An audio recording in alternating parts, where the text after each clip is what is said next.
Fundamental analysis use करके Warren Buffett दुनिया के सबसे अमीर आदमी बने और उनके नजदीक टेक्निकल एनालिसिस एक बिल्कुल बोगस साइंस है। दूसरी तरफ रिचर्ड डेनिस जैसे ट्रेडर्स हैं जिन्होंने टेक्निकल एनालिसिस यूज करके 10 साल में $400 को $200 मिलियन में कन्वर्ट किया और इनके नजदीक एसेट प्राइसेस सब इंफॉर्मेशन रिफ्लेक्ट करती है और फंडामेंटल जानना बिल्कुल मैटर नहीं करता। जैसे कि आप जानते हैं कि दोनों मेथोडोलॉजीज एक दूसरे के पोलर ऑपोजिट हैं, पर इस वीडियो के आखिर में आपको ये समझ आ जाएगी कि कौन सा तरीका आपके लिए ज्यादा जरूरी हो सकता है।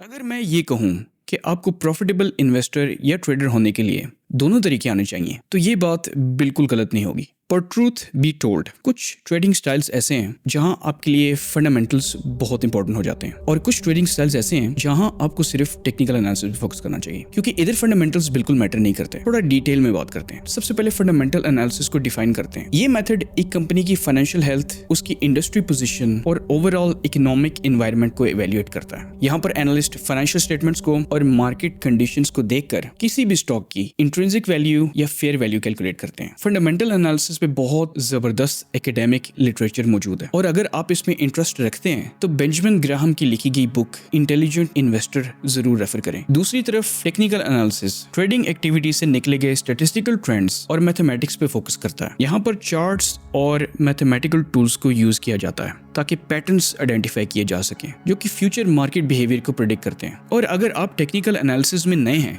तो मैं आपको एडवर्ड एंड मैगी की book technical analysis of stock trends बहुत स्ट्रांगली रिकमेंड करूंगा। अगर हम इक्विटी रिसर्च के एग्जांपल लें, फंडामेंटल एनालिसिस में कुछ की मैट्रिसेस यूज होते हैं जैसे कि earnings per share, price to earnings ratio, return on capital employed. ऐसे इंडिकेटर्स को इस्तेमाल करके किसी भी कंपनी की प्रॉफिटेबिलिटी और ग्रोथ पोटेंशियल को कैलकुलेट किया जाता है, जबकि टेक्निकल एनालिस्ट स्टैटिस्टिक्स और प्रोबेबिलिटी यूज करते हैं। मूविंग एवरेजेस, बॉलिंजर बैंड्स और ऑसिलेटर्स जैसे रिलेटिव स्ट्रेंथ इंडेक्स बहुत हेवीली यूज किया जाता है। इन टूल्स की मदद से वो मार्केट सेंटिमेंट और बिहेवियर को क्वांटिफाई करते हैं, जिसकी बेस पर फिर वो प्राइस मूवमेंट्स को प्रेडिक्ट करते हैं। अगली बात करते हैं short term versus long term focus के बारे में। फंडामेंटल एनालिसिस आमतौर पर लॉन्ग टर्म इन्वेस्टमेंट डिसीजंस के लिए यूज होता है, जो इन्वेस्टर्स को अंडर वैल्यू स्टॉक्स आइडेंटिफाई करने में मदद करती है। और टेक्निकल एनालिसिस ज्यादातर शॉर्ट टर्म ट्रेडर्स यूज करते हैं जो कि थोड़े अरसे में होने वाली मार्केट फ्लक्चुएशन से फायदा उठाना चाहते हैं। फंडामेंटल एनालिसिस ज्यादातर company performance, economic report, industry trends या न्यूज पर एनालाइज करते हैं। किसी भी कंपनी के लिए पॉजिटिव या नेगेटिव न्यूज उसकी परसीव्ड वैल्यू को बहुत बुरे तरीके से अफेक्ट कर सकती है। दूसरी तरफ टेक्निकल एनालिस्ट मार्केट सेंटिमेंट और साइकोलॉजी को प्रायोरिटाइज करते हैं। फंडामेंटल एनालिसिस उन लोगों के लिए जरूरी है जो मार्केट में बहुत लॉन्ग टर्म इन्वेस्ट करना चाहते हैं और टेक्निकल एनालिसिस उन ट्रेडर्स को सूटेबल करता है जो कि बहुत शॉर्ट टर्म ट्रेडिंग करते हैं। काफी सक्सेसफुल इन्वेस्टर्स और ट्रेडर्स